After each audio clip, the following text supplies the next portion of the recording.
when we first talk about team, I do like to put process first because it's really important to be well informed about what all of your choices are moving forward from the legal perspective, for sure. Right. And we have a handful of different models that I say lends itself from one end of the spectrum to the other.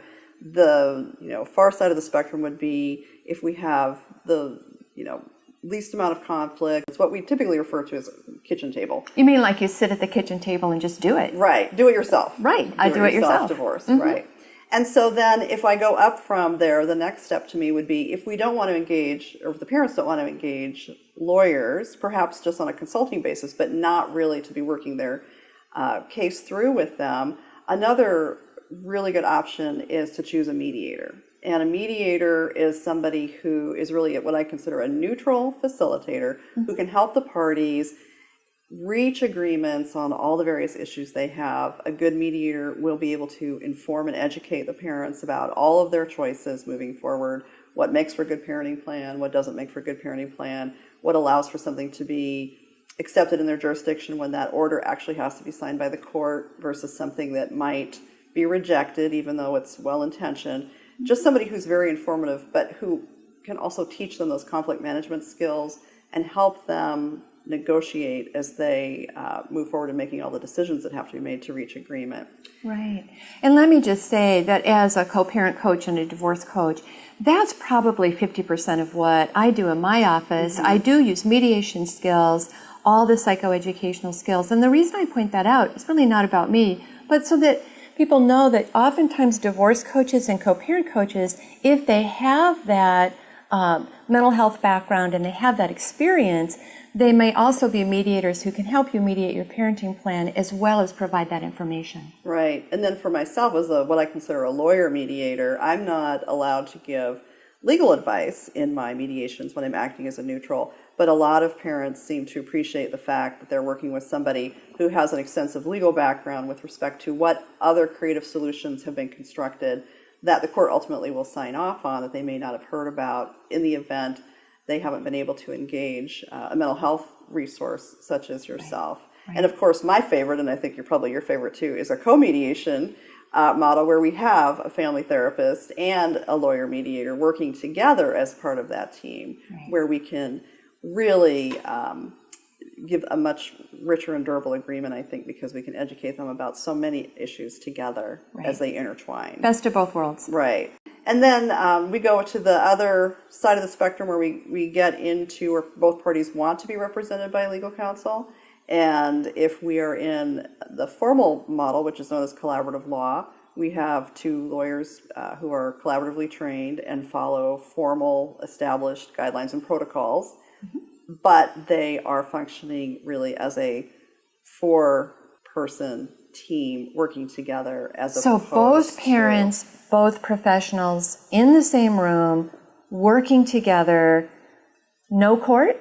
That's correct. And so in the formal collaborative model, both parties sign, and both attorneys also sign an agreement called a participation agreement that says that neither of the parties nor either of the attorneys will threaten to go to court or use court as a means of achieving an outcome. Mm-hmm. So in other words, everyone should feel safe and everyone knows that those professionals are going to guide them through some of those rough patches that they're going to face while they're doing negotiations. The other person, my other right-hand person in this realm is a child specialist. And that person brings the child's voice into the process. And how wonderful is that there's a skilled professional who can interview kids without getting them caught in the middle, without them worrying that they're somehow going to hurt somebody's feelings.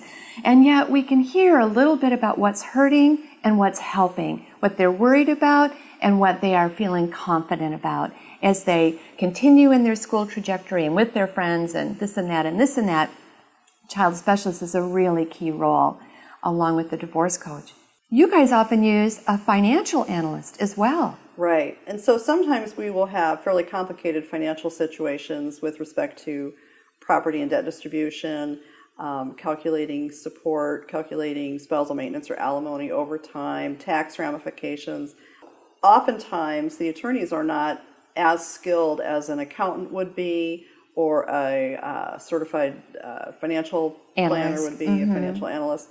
And so oftentimes we will engage that other person as a team member to do some of those more extensive calculations for us, run scenarios, and it's quite helpful. Absolutely. I always like to talk about a couple of other team members. One is, obviously this is a great time if you've been in counseling to continue in counseling, because that person knows you and understands your emotional makeup. It can help you build your resilience. But that's someone who's really helping you individuate, forward, have a future focus, that you're there to really support yourself and your kids. And then, of course, there's friends and family, and none of us would want to be without our friends and family. However, what we've learned in the divorce world is that when people start talking about Aunt Delilah's divorce in California, that can become very complicated when you begin to get information from what we call backseat drivers. I think that people need to be very careful about who they are listening to with respect to advice on anything that might raise conflict, raise red flags. And again, with somebody being, the best intentioned, best girlfriend, I think what I advise clients to do is just say, I really appreciate that you are looking out for me and you're trying to help me the best you know how, but my soon-to-be former partner and I have chosen to do something a little bit differently, and this is what's going to work for us. Beautiful. That's great advice. That's great advice. It occurs to me when parents choose schools for their kids, or they choose coaches for their kids' baseball teams, or this and that, child care providers, they spend an inordinate amount of time talking and interviewing and making wise choices about who gets involved in their kids' lives. And I like to remind parents that this is a time when you're choosing an attorney to support you through your parenting planning, that again, this attorney that you choose will have a great impact on your child's life. And that you want to have somebody who's very child-centered and who understands the importance of that co-parenting relationship as it has been before, as you go through the divorce or separation, and certainly post as your children continue to grow up. But I would caution parents as a potential client of an attorney that you absolutely have the right to have somebody who's going to work with you that aligns with your values, that aligns with what you want to do for your family. And if you're going in and interviewing attorneys and you don't get what I call the gut check, that I think this person gets me and I think this person will support what I really want for my higher self and my family, then keep interviewing. Don't stop at the first interview. And sometimes I'll have clients that come in and say, oh, I just want to apologize because I'm talking to 3 attorneys and then I'm going to make my choice. And I say, don't ever apologize for being an informed consumer, because your lawyer is going to have a relationship with you for several months.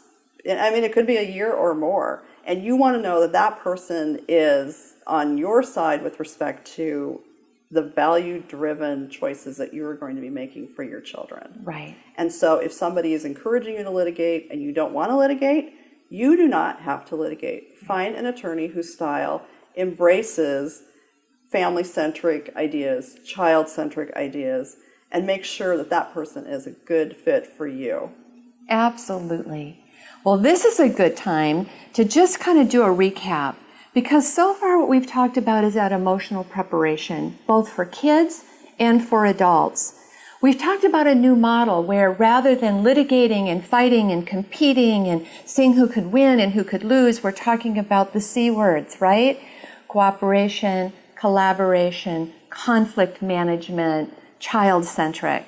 So that's our new model. We've talked about different processes, everything from kitchen table to a full team, or even all the way to litigation, where in fact the court will make the decisions for you. Right? We didn't touch on that, but that certainly is still out there, that long-standing traditional model, sometimes needed, and when it's needed, very valuable. Your attorney will help you sort that out. And we've talked about team members, all the different folks, highly trained and capable people who will surround you as you move through this process and support your family and your kids for the best possible outcome in the short term and the long term.